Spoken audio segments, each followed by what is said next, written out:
And now your host, Jay, Bradley, and Evan. Well, good morning. AFR is on your radio a couple hours earlier than usual this fine Saturday morning in Clemson's 9 a.m.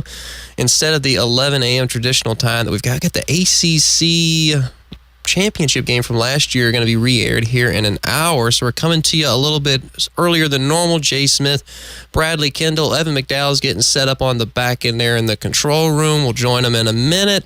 Got the Paul Finebaum interview that we were able to record yesterday coming up here in the second segment, but Bradley, we got a couple of things to discuss before we get into that. Let's dive into it after further review. And as you touched on it before, the mouth of the South, as they call him down here, we had on a phone interview yesterday. We were fortunate enough to get a hold of Mr. Finebaum and his busy schedule. Had to record it early because, as you know, he's a busy man and could have had some breaking news develop last night. Luckily, he didn't.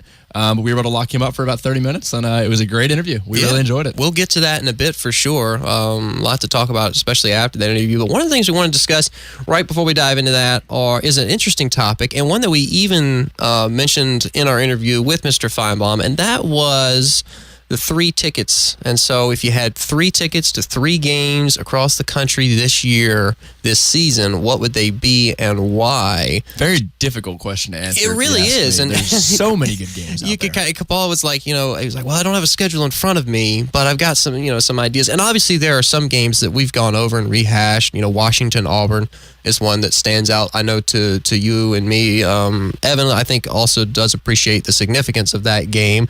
But there are other ones on the slate. I mean, West Virginia and NC State is another one that I feel like QB duel. That'll be a doozy. Absolutely QB deal. I mean, they talked about the battle of the quarterbacks with Deshaun and Lamar a couple years ago. This could be that game this year. I think that is going to be the best quarterback matchup we see of 2018 for sure. You mentioned the Louisville-Clemson game. I think that's the best quarterback. I think it's the best game I've ever seen in Death Valley. I think it's the best quarterback battle I've ever seen. And we've seen a lot of good games in Death Valley.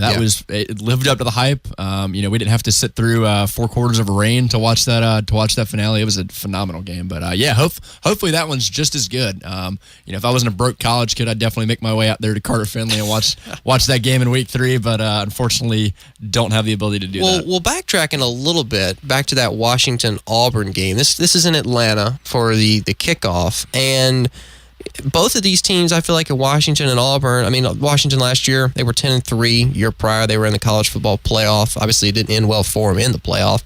But their 3 losses last year were on the road for a combined 21 points. And you could really make the argument that they were one of the most balanced teams in the country. I mean, they were 3rd nationally in defense. The offense was 20th, but they were 5th in scoring defense, 17th in scoring offense. They're returning 16 starters. We've already discussed it, but I mean, there's so much to like for the Huskies. There's also so much to like for Auburn, though. I think this is going to be a really big heavyweight fight, a game that's probably going to be a lot more low scoring than Vegas or people across the country might think. And now, back to after further review.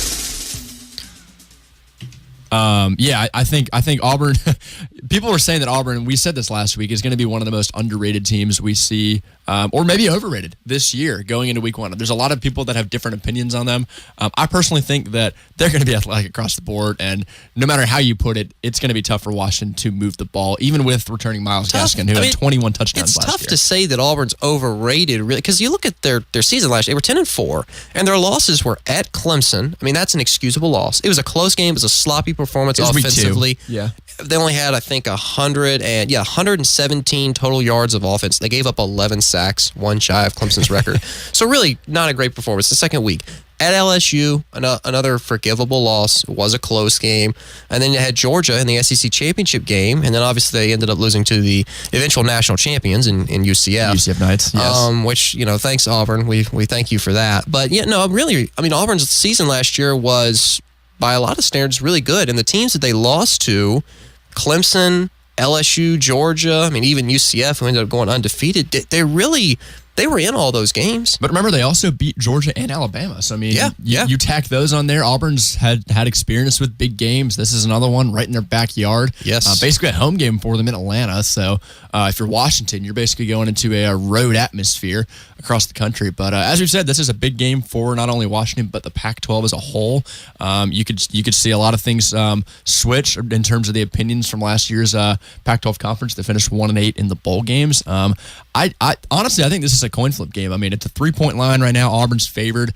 I'm probably just going to take Auburn only because it is close to their home stadium, and it is still week 1. I think Auburn's probably the most athletic team in this matchup right here, but Washington could very well blow the doors off Auburn, I think it's going to be for sure. Great opening week game. I got Washington just because I'm high on them this year, I think, with all their talent. But let's go ahead and talk about another couple of games. We've mentioned West Virginia and NC State. So another game that I want to touch on, Auburn at Georgia. Deep South's oldest rivalry. There's so much on the line for the SEC and the college football playoff. There's so much talent between these two teams.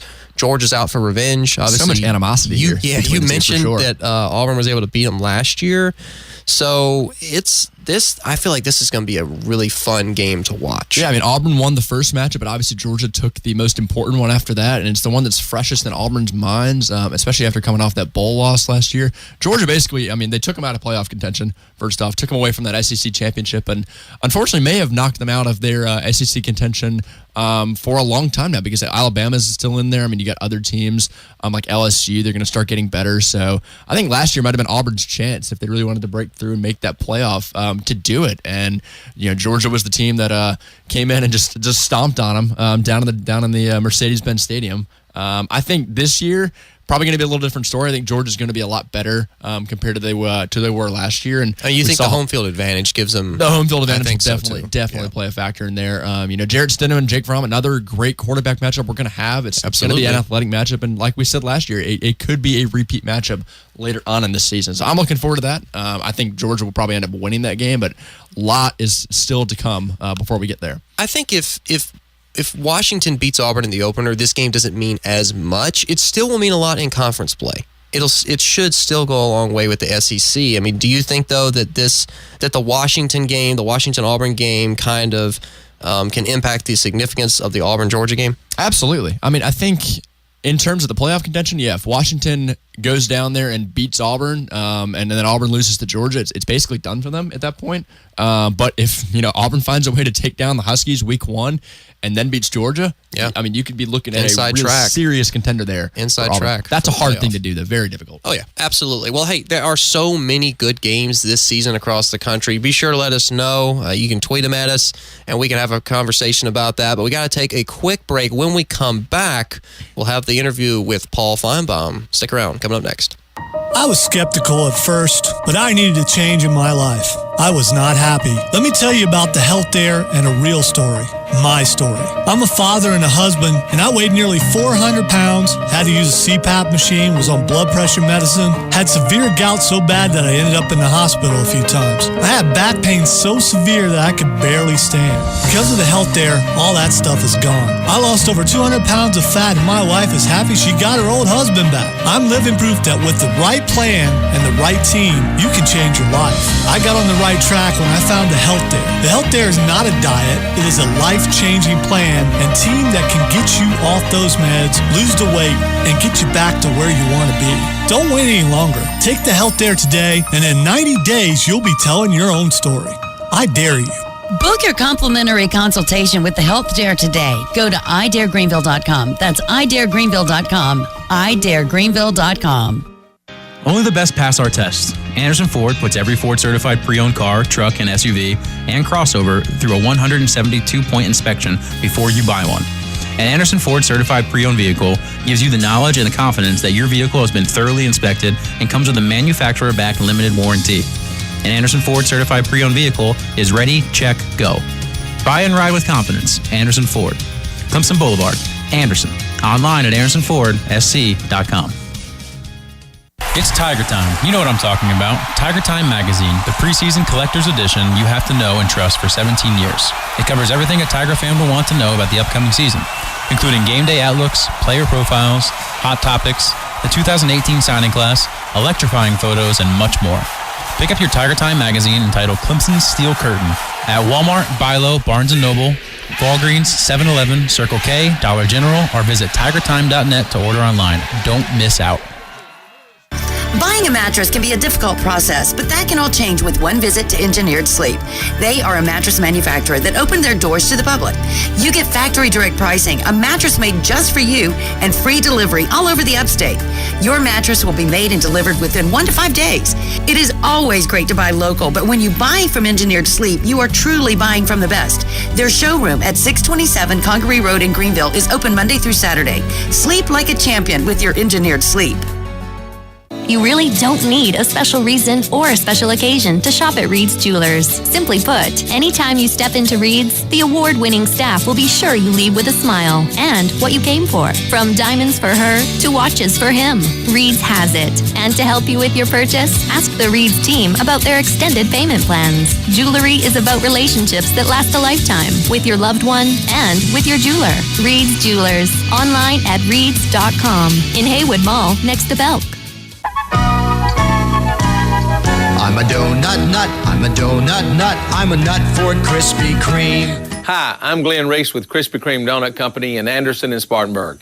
We're open 24 hours a day, 7 days a week. Drop by for a delicious donut and a cup of coffee. And remember, raise money for your club, church, or group or worthy cause. Sell Krispy Kreme donuts. Call Anderson and Spartanburg Krispy Kreme. I'm a donut nut, I'm a donut nut, I'm a nut for Krispy Kreme. Countdown is on. 14 days till Clemson football. Line and shotgun. Takes a snap. Back to pass. Looks, throws, has a complete feaster. Outside the numbers to the 30, 35, 40, and knocked out of bounds. Actually, that's Mylan Richard. I said feaster. It's Richard, the tight end, that made the grab.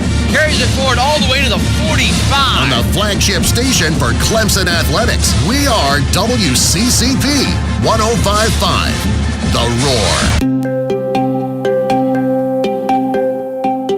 Did you know total knee replacement and total hip replacement surgery can be done as outpatient surgery, and you can literally walk and go home that same day? I'm Kathy Witham, and I'm one of the clinical directors at the Surgery Center at Pelham. We're now in our 3rd year of doing total joint replacements as outpatient surgery. Many people don't know this operation can be performed on an outpatient basis. If you're in need of a total knee replacement or a total hip replacement surgery, I would encourage you to give us a call.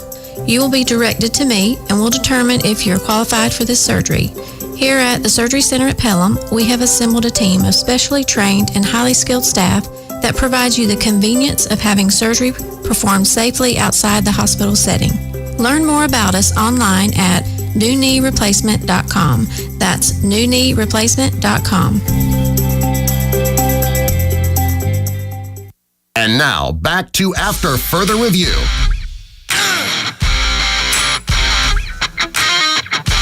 Welcome back. Thanks for spending your Saturday morning with us here on the radio. AFR, we got Bradley, monumental guest. Just the Packer interview was awesome. I think absolutely we loved that. But absolutely, this kind of took it to a new level. We were really fortunate. I got a friend back home that was able to hook us up with Paul Finebaum's contact information, and the rest of it was history. He was gracious enough to take the time out of his busy schedule. Sit down with us for almost half an hour, and we were able to talk about his career in radio and what he did prior to that, and just pick his brain a little bit. So really awesome interview, and we're excited to share it with y'all now. So I believe we'll be able to get that rolling, and here it is. Thanks a lot, guys. Okay. All right. Well, now we want to welcome into the show a guy that is synonymous with Sports Talk Radio, Paul Finebaum, heard all over the Southeast, all over the country. Just someone that's been involved with sports radio since the 1980s. And looking back at your career, Mr. Finebaum, I saw that you went to Tennessee and got a degree in political science. So I got to ask you, my first question really is, how did that degree in political science turn into a career in sports talk radio? That's a question I'm still trying to answer. The short answer is that I did not intend to go into journalism. I was interested in really that realm, whether it was some sort of governmental work, law, maybe ultimately being a teacher or professor. And midway through my career in Knoxville, or my college career, I went down to the school paper one day. They had an ad for a volunteer reporter, and I tried out and got it, and ultimately gravitated to sports and found that it was really cool. So I got a job. I didn't really have a lot of opportunities because I had very little training, and I thought I'd try it for a year or two. And I've lost track of how many years it's been, but I'm still doing it. Yeah, the rest is definitely history, and I think that is interesting that you've started in reporting in Birmingham, 1980, with the Birmingham Post-Herald, and then you transitioned into radio, and then you transitioned into TV, and you've kind of had your hand on all the different mediums. So I guess could you just talk a little about some of the differences and similarities between those three mediums? Yeah, I mean, I really love reporting for a newspaper. To me, being out there, gathering information. And again, remember, I did this in the pre-internet age. So you had some time, you could develop a story, you weren't under the gun to immediately disseminate it either through Twitter or some video. And I learned a lot. I really learned, I think, the skills that you need, and reporting was phenomenal. I ultimately became a columnist and started playing with radio. I did pick up early on that the newspaper business was probably not going to survive my entire career. So whether that was prescient on my part or not, I don't know. But I began moving into radio, which I found to be really entertaining because having the background in writing, it made it a little bit easier. And then the television part came much later. I never really saw myself going into television. I dabbled in it. I did some stuff in local markets and ultimately regional, but I never dreamed in a million years that I would end up doing what I'm doing now. And Paul, your career has obviously taken off since you've become wildly successful, not only in the South, but nationally as well on TV and radio. Kind of looking back on it, at what point in your career did you kind of know that you had arrived? Like, what was that one moment that you kind of thought back on, oh my gosh, like this is crazy, like I've officially made it in this business? Well, it's one of those, I don't mean to sound like this is one of those, Nick Saban, Dabo Sweeney type, get success and never realize where you are type of messages. But you don't think about it as clearly as maybe some would think. I mean, there were certainly levels. Becoming a newspaper columnist was such a big thing for me at a young age, and I did it extremely young. I think probably the biggest line of demarcation was finally in 2010. Our radio show had been regionalized, but on a fairly small scale. But in 2010, we went on Sirius XM radio, and that was like, wow. I mean, you can now get in a car in New York or LA or Detroit or some parts of Arkansas and listen to us. And that, again, I realize streaming today is so much easier, but it wasn't back then. It was very complex. That was a big moment. But I will tell you, if there was one moment in my entire career where I was in total awe of what I was doing, and I was probably more nervous than I've ever been, it occurred in late August, early September. In 2013, I know you guys will say, well, that's pretty late in your career, but I got the job at ESPN a couple of months earlier. I was the first person hired for the SEC network.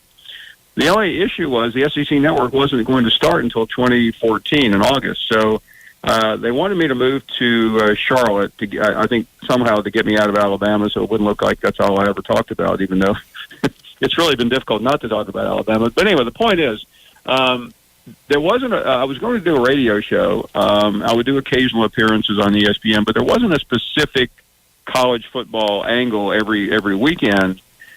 So about 2 weeks before the game one, I got a call from Lee Fitting, who at the time was the executive producer of Game Day. And he said, since you're in Charlotte, would you mind driving over and we'll use you on the first game day of the year, which happened to be Georgia-Clemson. So, I'm thinking that's a pretty weird place to start your career at ESPN. So I walk in, I drive over that night from Charlotte, and I had never been to Clemson before, guys. GPS doesn't exactly get you there. So I mean, it's 10:30 at night. It's dark. I don't know where I'm going. I mean, I took a wrong turn. I mean, I know it's not that big a city, but I finally found it that morning. So they picked me up at 5:30. I walk in a room in some department at Clemson. I can't remember what it was, which one it was. And in that room is Kirk Herbstreit and Desmond Howard and Chris Fowler and Samantha Ponder and Lee Corso. And I'm like, I literally thought, you kind of have these nightmares sometimes. You open the wrong door and you're in some, terrible sci-fi horror movie. And I'm like, I cannot believe I'm doing this. So before the show, I had to go out and do a Sports Center hit. And I walk out there, and and I look behind me, and there's about 15,000 fans. And, they don't really have that strong of an opinion of me one way or the other until I predicted Georgia to beat Clemson that day, of which that point, I mean, everybody started booing and hollering and screaming. And then when the show began, I mean, I'm literally out there with all those guys. I mean, I was about as uptight as I've ever been doing anything. But so at that moment, you can't help but go, this is this is pretty big. What happened was, and I'll strip this down, but for time's sake, but they liked what they saw, and it turned out that I spent the entire first year at ESPN on game day going literally all over the country, including returning to Clemson for the Florida State game. And it was just one of those experiences that you will never forget. And I've done a lot of really cool things since, but nothing will top that first Saturday at Clemson doing college game day. Well, I'll tell you what, you're giving us flashbacks of our first day as students here walking around getting lost in the middle of nowhere here in Clemson, because you're right, it is kind of off the map a little bit. I know you did mention that you get a lot of talk about Alabama, obviously, and you try to shy away from that whenever you can, because that seems to take up a lot of what you talk about. I do want to touch on real quick, though, because you do mention Saban a lot. What is kind of your one favorite Nick Saban moment that you could tell us, something that no one really hears about, something funny that Saban did, because I know he doesn't smile very often. What's kind of one experience you've had with him that you remember? Yeah, I mean, there's a lot of them, obviously, but probably the most interesting one. So I knew Saban a little bit. A friend of mine was a graduate assistant on his staff at LSU, and he had hooked me up with Saban once. There was some controversy, I don't know what. And I took Saban's side against the Alabama people, and he remembered that. So anyway, the day he's hired, I mean, you guys may remember. I mean, he showed up at the Tuscaloosa airport, and it was like like Elvis had come back from the dead. And so he gave me the only exclusive interview that day after the press conference. So I felt like I'm in really good shape with this guy. So I was told about a week later that he was going to call me for have lunch, and I'm like, I mean, do you keep that a secret? I mean, you literally tell everyone you know that Nick Saban and I are going to have lunch. Except he never called for about 3 months, and I'm like going, what in the world happened? So he was fairly busy. So finally, I got the call, and his assistant says, "Are you available for lunch on Tuesday, April 13th?" And I'm like, "Oh no, I'm sorry, I've got an audience with the Pope. I don't have time for Saban." But of course, I did. And I thought this was going to be like the coolest thing that I've ever done. So I get to his office, and I just assume we'll get in his car and go to some fancy country club.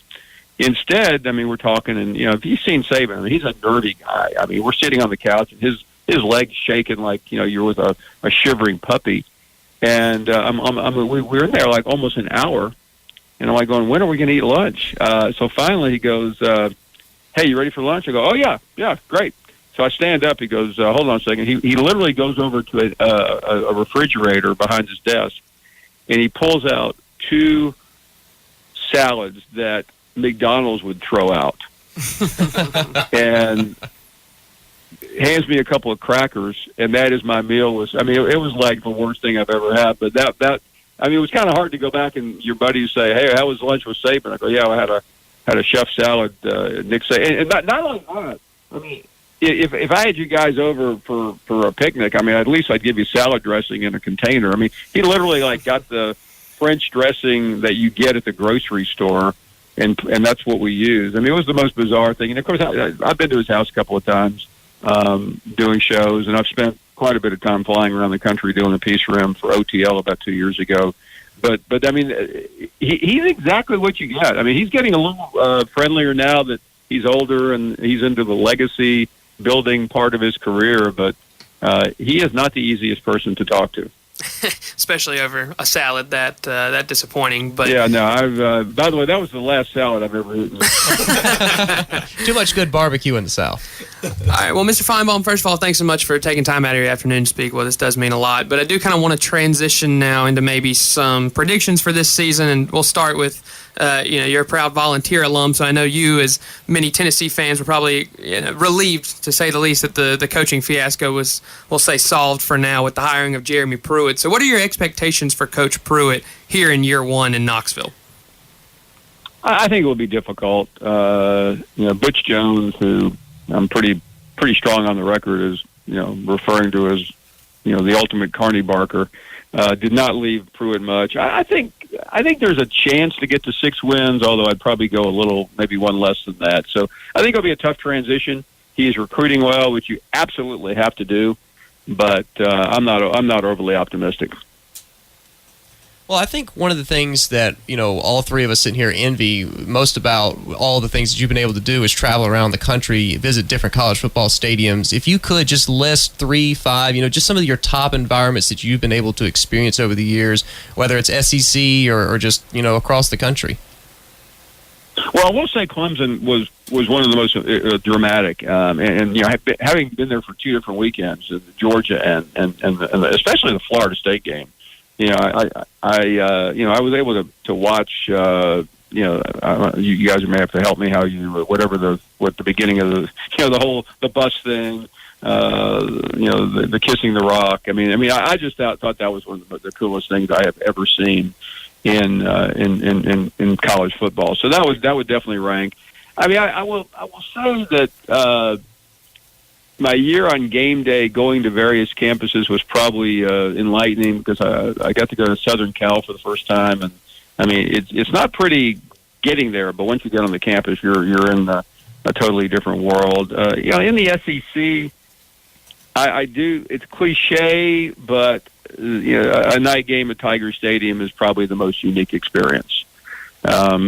I've been to games there, primarily Alabama games, where by 6:30, 7:30 at night, a match would blow the entire city up. There's so much energy and so much alcohol.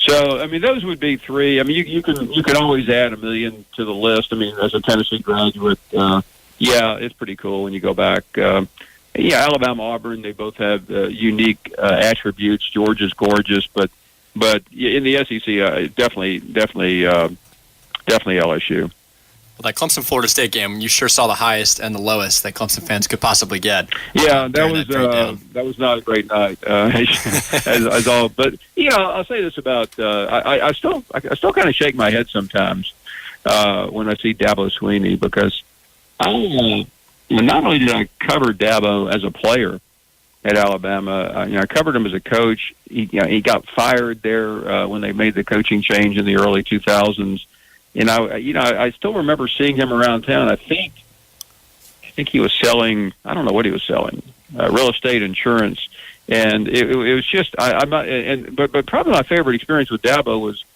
in late April of this year. I was the MC at the 50th anniversary of the Alabama Sports Hall of Fame banquet. And he was inducted, and he got this. He sat right next to me, so it was really amazing to catch up with him throughout the evening. And I poked a little fun at him. He had his entire staff there, and many of whom I know from Alabama days. He had his AD and his president and his board of trustees, and I kind of walked up during one of the introductions and introduced everybody at his table and said, "Man, you guys must really be paranoid that Dabo is coming to Alabama to bring this many people here to make sure that the Alabama boosters don't try to steal them away right now." And I think he got a kick out of that because he was clearly moved by that night. And I kind of made a flippant comment afterwards. And naturally, the Alabama rumors started, and I can't answer that question because you don't know when Saban is going to leave. But I can tell you right now, Dabo would definitely be the first choice. It is crazy. It is one of the most unexpected rises to power, you could say, for Dabo, like you said, coming from insurance to now, arguably being one of the top 5 coaches in America. In regards to this season, you obviously have a lot more ability to travel around the country than 3 broke college students down here in Clemson do. But if we were given three tickets to 3 different games this year, which 3 would you go to this season? Well, I'm going to think about that. I don't have a schedule in front of me, so I do think the first weekend, if I had to go to a game just for entertainment, it would be Michigan Notre Dame. I don't know. Notre Dame is worth going to one time. I've been there a couple of times for games, and even though people get sick of Notre Dame, and I know I think Clemson's been there recently, haven't they? It is a unique place. I would say a game in Nebraska would be worth going to as well. I've been to games at Nebraska and Oklahoma. Nebraska is probably even more unique because it's not 115 degrees like it is in Norman most of the fall. I've always there's one game I've always wanted to go to and I haven't gotten to, but I will at some point, and that's the Harvard-Yale game. I know that sounds snooty for some guy that grew up in Tennessee, but I was at Harvard recently, and I don't know where the game is this year, but that is a game that just off the beaten track, the intensity level, just among, it's one thing to have a bunch of millionaires. It's another thing to have a bunch of billionaires at the game. So, those are 3 kind of random, maybe games you wouldn't expect.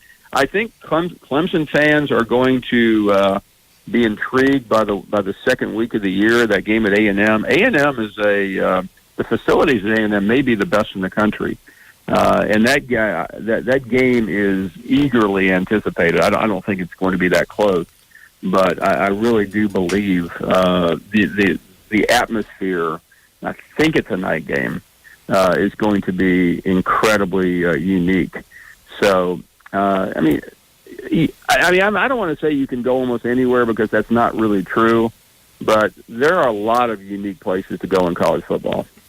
Absolutely, and hopefully by the time the 3 of us maybe get some money and experience, we'll be able to attend some of those venues. But again, with some more of the maybe season predictions here, I know as we're taping this interview, it's currently about 12:30 on Friday afternoon, and we're waiting for news out of maybe Ohio State or Maryland. I think latest updates out of Columbus say that the investigation is going to be done when it's done. The whole 2-week cap that they put on it is kind of out the door now. So what do you expect to come out of those investigations at Ohio State and Maryland, and how do you think those programs are going to be affected maybe years down the road from some of the situations that have played out on their campuses? Yeah, I think Maryland will be affected a lot more, and I don't think it will be a surprise, and it could happen as any hour that DJ Durkin is fired. He will be fired. There's no chance that he can keep his job. I think that program will take a big hit. You can't survive a public relations nightmare like this when a player dies. Ohio State's a little more difficult to predict. I think most of my colleagues have done a pretty good flip-flop, including myself, on thinking originally Urban would be fired. Now he won't be. I think the real issue is, what impact does this have? Because this is a national championship contender. I was wondering yesterday, what's Urban Meyer doing right now? He can't coach. He's not supposed to be able to communicate with his staff, and it's not like you just want to go down to the mall. I think he's literally under house arrest. The guy. Now again, it's one thing to live where we live. It's another thing to live in probably a $10 million house. There's probably a lot more rooms you can hang out in than your average abode. But I still think they'll survive this pretty well. And I think at worst it will be a 2-game suspension. At best, they'll probably fire the AD and give Urban a Medal of Honor. So you think this taking time that they're doing, you think the lack of the 2-week decision is going to help Urban Meyer? You think he doesn't get fired at this point? Well, yeah, I think the reason why it's helping, and again, I must say, even though I'm sitting there on SportsCenter or some other show giving an opinion, I'm telling you guys, we don't know. You're all you're doing is giving a best guess, and my best guess is based on being a cynic and thinking that this committee will look at this knowing that firing Urban Meyer is a big hill to climb. And not that he's handled it well. The guy's a liar. He's misled. He's lied. But nobody seems to really care about that anymore. How many times have you heard, well, there's nothing against the law, but everyone lies. Well, I mean, I think, unfortunately, we just accept it. And that goes for the media as well. So I'm not going to, though. I mean, I think he's enabled this coach. And I'm not suggesting that he should lose his job, but I think he should pay some price. Well, it's definitely a difficult situation up there in Columbus right now. We do want to transition from more serious topics into a bit of a lighter-hearted discussion. So Bradley has a few rapid-fire questions for you to close out this interview. We'll go ahead and let Bradley get started with those. And Paul, these will just be like 3 to 4 just real quick questions I want you to give me. Just a couple-word answer. All right, if you were to play football, if you go take it back, you played high school football, went to college, played in the NFL, what position do you think you would have played in football? I know this sounds like a talk show host, but probably quarterback.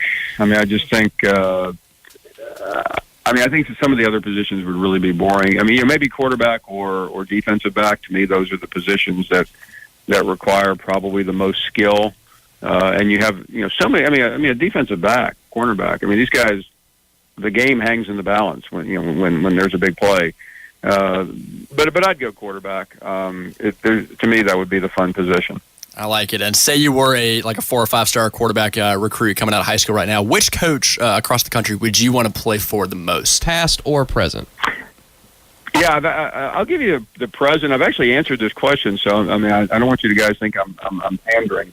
But I gave an interview a couple of months ago on, I think it was College Football Live, and I said I'd play for Dabo because I think he is the ultimate player coach.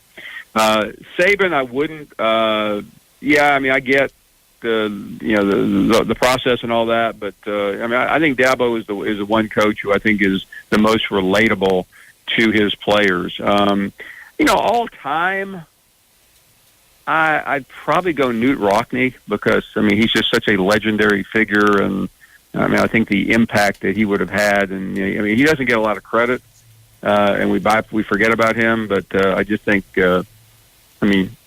he probably the best football movie ever was on Newt Rockne, so I'm going to go with him. For sure. Love the Dabo answer. What part of the South? You've been all around the South, probably eaten a lot of different restaurants. What part of the South do you think has the best barbecue? We like to think it's here in Clemson, but obviously there's different, much better places out there for sure. No, I mean, this is like, asking, an Iranian, where the best corned beef sandwich is in New York City, because I don't eat barbecues as a general rule. My wife does, so I'm dragged to barbecue restaurants all over the country. But I'm a little partial to Memphis, my hometown. That there's some sneaky good barbecue restaurants there. Even though I lived in Alabama, I never quite bought the Alabama barbecue. I know this now in North Carolina. I mean, they think they invented barbecue. So I'm giving you a really good non-answer because I couldn't tell a good barbecue sandwich from a bad one. What about? I guess if you had to pick a tailgating, where's the best tailgating at any campus, Southeast, nationally? I guess if you didn't have to go the barbecue route, where's your tailgating go-to spot? Yeah, well, that's easy. That would be Oxford, Mississippi for Ole Miss. I think that the Grove gets a lot of attention. I think it's the most unique.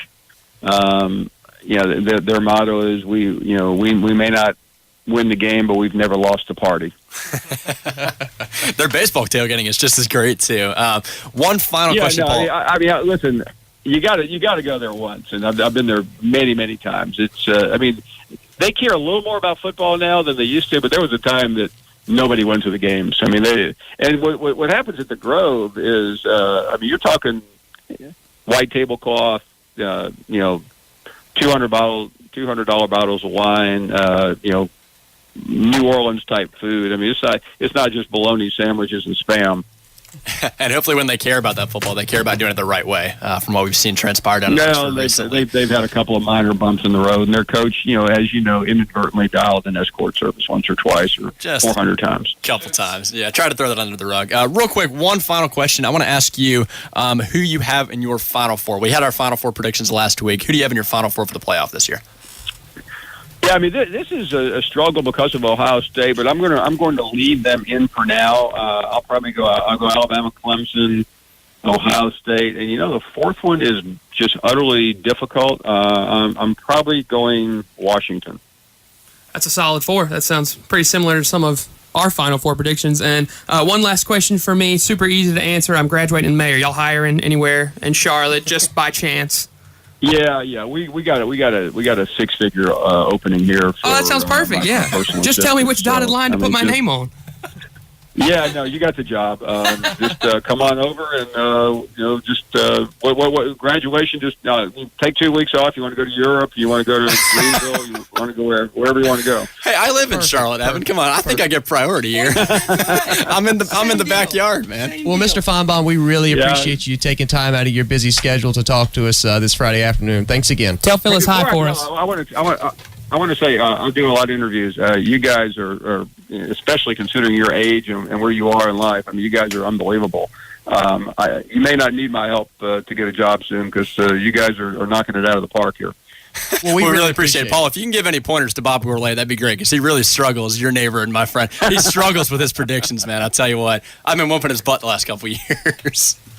For those who don't know, he's one of our neighbors, and I know football fans are the worst. I mean, you got to go to professionals like us for predictions. Well, thanks again, Mr. Finebaum. We really appreciate it. Give Phyllis our best. Hey, good luck, guys. Thank you. All a pleasure. And that was our interview that we were able to do yesterday with Paul Finebaum. Just great talking to him, picking his brain about college football and some things beyond. But we got to hit a quick break. When we come back, we'll break down the interview next. The countdown is on. 14 days till Clemson football. Line and shotgun. Takes a snap. Back to pass. Looks, throws, has a complete feature.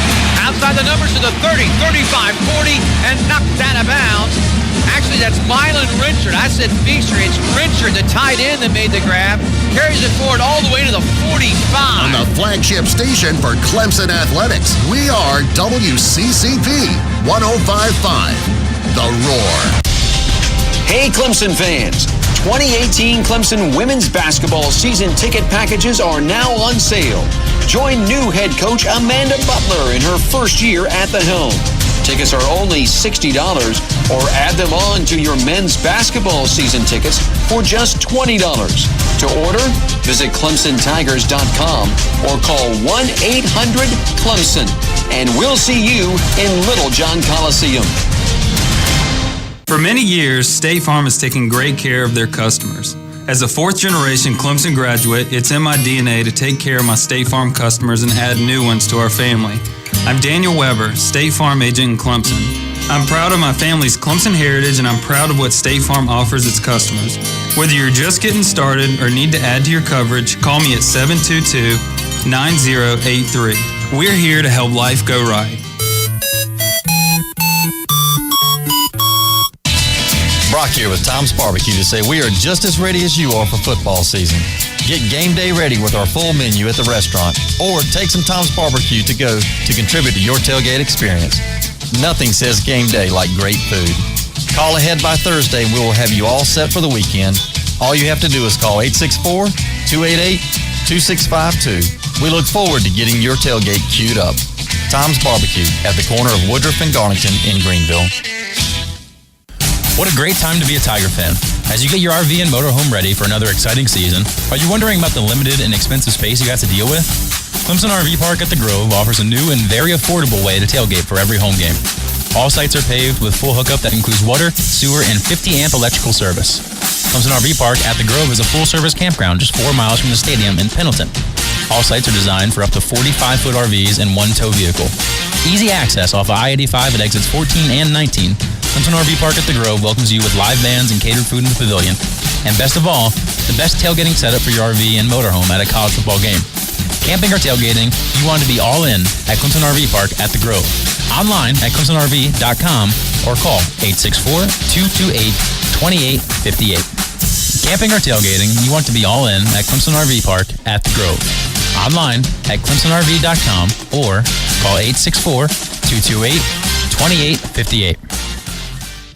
Ralph Hayes Toyota has been a proud supporter of the Clemson Tigers for many years, being South Carolina's oldest family-owned and operated Toyota dealership. First and 10 at Ralph Hayes Toyota means having our best sales and service team ready to go. Every new and pre-owned Toyota comes with a Ralph Hayes family promise. Ralph Hayes and the Clemson Tigers, it's a winning combination. Shop 24/7 at ralphhayestoyota.com. Go Clemson. Napa know-how. If your motor oil pour is more of a motor oil spill, you need a 5-quart Easy Pour jug of Valvoline Full Synthetic for just $26.99. Because even if you can hide that mess under the hood, you can't hide from the stench of burning oil. So grab Easy Pour Valvoline for just $26.99. Quality parts, helpful people. That's Napa know-how. Napa know-how. General States pricing. Sales prices do not include applicable state, local taxes, or recycling fees. Offer expires 8/31/18. I'm Kristen Bennett. The professionals at Bennett Equipment rent and sell link belt excavators at 3 upstate locations, Greenville, Spartanburg, and now in Seneca. Link belt equipment sets the industry standard for performance and reliability. Bennett also rents, sells, and services many other types of construction equipment with the service you expect and deserve. Call today, 864-277-7272, or visit us at BennettEquipment.net. And remember, if you need to rent it from Bennett. Do you really know Joe? He may not be who you think he is, but he delivers consistent product, great hospitality, great atmosphere, great everything, and of course, great pizza. You see, Joe's New York Pizza with locations in Seneca and Clemson doesn't rely on some special gimmick of the month. Joe does great pizza, subs, and fresh salads made with fresh ingredients. That's who Joe is. You know him. He's all about the sauce. Joe's New York Pizza, Patrick Square in Clemson, and Seneca on Highway 123. And now, back to After Further Review.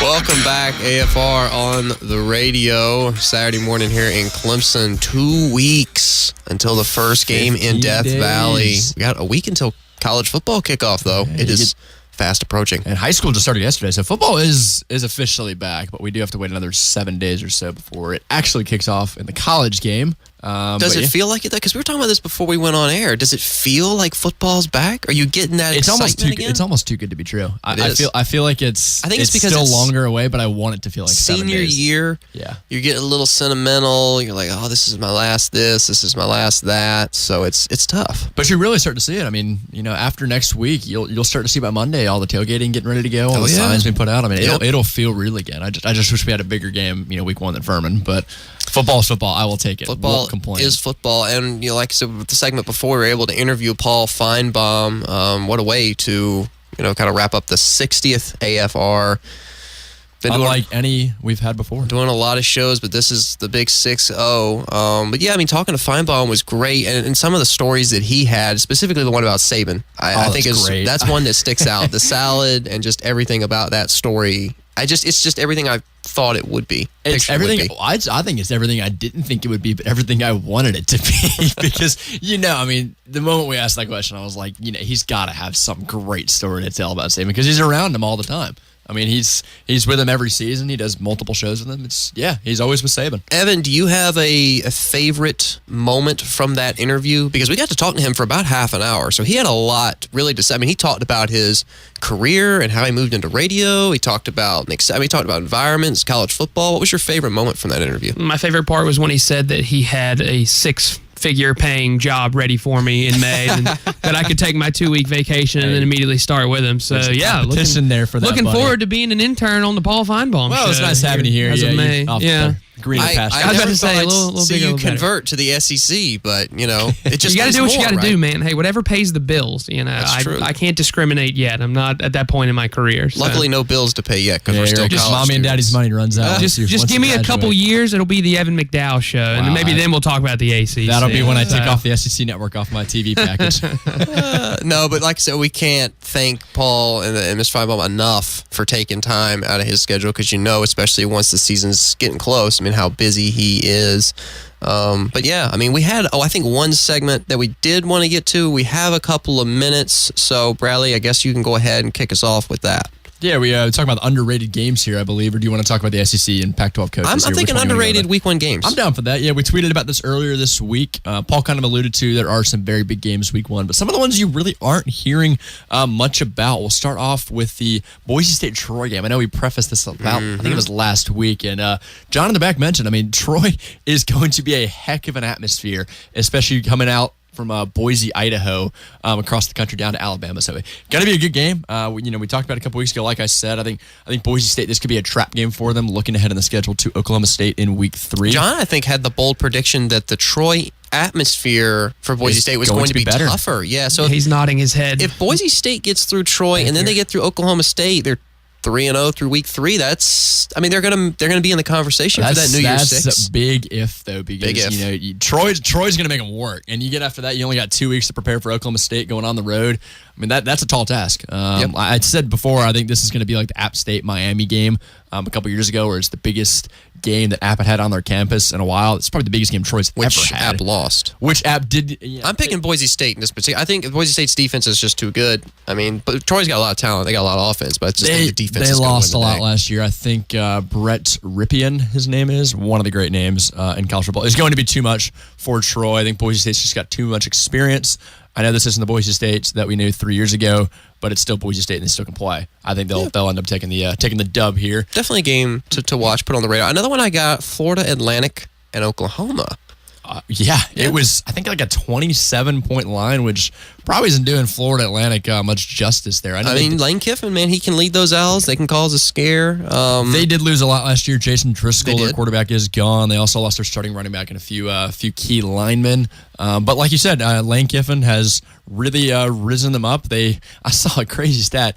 Out of all the teams across the country, Florida Atlantic, in terms of 2017 to 2018, improved the most out of any team in the FBS. They improved 104 spots in the rankings. That's pretty incredible from a 3-win team to take them to 10 wins. No matter bad. Who you've got on your roster. All things considered, I mean, everything I've looked, I think Florida Atlantic has a less than 5% chance to win this game. I mean, Oklahoma should torch them. It shouldn't be close, but it could be, and it definitely could be a game that Oklahoma sleeps on because it's at home. Yeah, I mean, knowing the non-conference schedule they have, I think last year, if Florida Atlantic had only won three games like they did a couple years ago, they wouldn't have even thought twice about this game. But now that they, an 11-win team from last year, it's a different story. So, Evan, I know you had mentioned this game this past week as well, the Penn State-App State game. I know you're pretty excited about that, obviously because of what happened with the Michigan App State game a couple years ago. What do you got on that for us? Yeah, I think I threw out a little bit of history with this game because the App State-Michigan game from 10-plus years ago was also on September the 1st, and so this game taking place September the 1st. I don't really think App State's going to win this game, but I think it's a fun one just to keep an eye on for entertainment purposes. With some of the weaker Week 1 games, this one could provide a little bit more of those college football highlights that we love that we've been missing for months. So, just a fun one to watch, but not one that I actually think App State stands any chance of winning. Keep an eye on it, though. I know we had mentioned, 5% chance to win for FAU. It's probably going to be the same for App State. I think FAU has a better chance to beat Oklahoma than App State does to beat Penn State. FAU is going to be good. John back here fact checking that running back for FAU is still there. Oh, he is? Yeah. Of course. Yeah, Devin Singletary. I was thinking exactly. of the wide receivers. Yeah, Singletary, he's a player. That could be a tough game. And Lane Kiffin, smart coach, FAU, talented team. I could see FAU marching into Norman and coming out with a field goal. I did misspeak. Yeah, Devin Singletary had 33 touchdowns last year. Yeah, he did. And he's coming back a monster. Hungry. You changing your pick?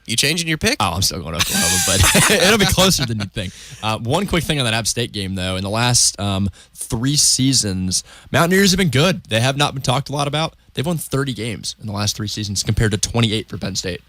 So keep an eye on App State. I mean, they've surprised people in the past. Why can't they do it again? I got another game, and this one really is more of a joke. You got the Rocky Mountain Showdown, Colorado State. Rivalry that's... snoozer. Yeah, it really is. I mean, it began in 1893, so it's definitely got some history, but it's not really close. I thought one thing that was interesting is Colorado, in the first ever matchup, they scored more points. They beat Colorado State 70-6 than any team has scored in the rivalry since. So it's been tighter. coming down the last, 50, 60 years, but it's still, Colorado owns Colorado State 65-22. So it's really not close. Not much attention being drawn Looking to though that matchup. at the week one slate, there's really not a whole lot else. One more game real quick. NC State, James Madison. If anyone follows FCS football, James Madison is a powerhouse next to North Dakota State. The reigning FCS runner-ups. I believe they took down Virginia Tech a couple years ago, I want to say, in Blacksburg. So, they've had experience in the past taking down an ACC team. NC State comes in, returning, obviously, Ryan Finley and a lot of talent across the board. But, yeah, could be an interesting game to keep an eye on, like the App State game, and we will see.